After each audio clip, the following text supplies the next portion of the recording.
Dyma Seb y Gwennol gan Lois Mihangel Adams. Angharad Ben a Hedydd.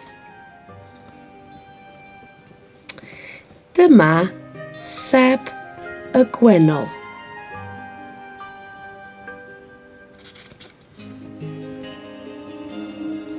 Roedd Seb yn hoffi hedfan a chwirlio. Gyda'i ffrindiau.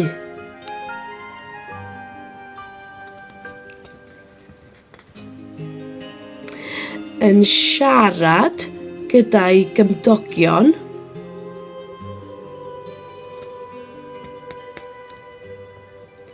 Ond yn ysgoi y barcud.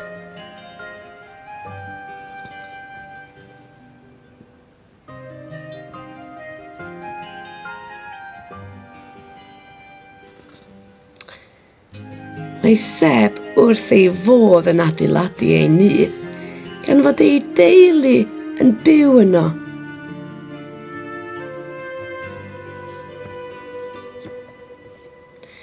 Mae'n union uwchben drws teulu'r Adamses.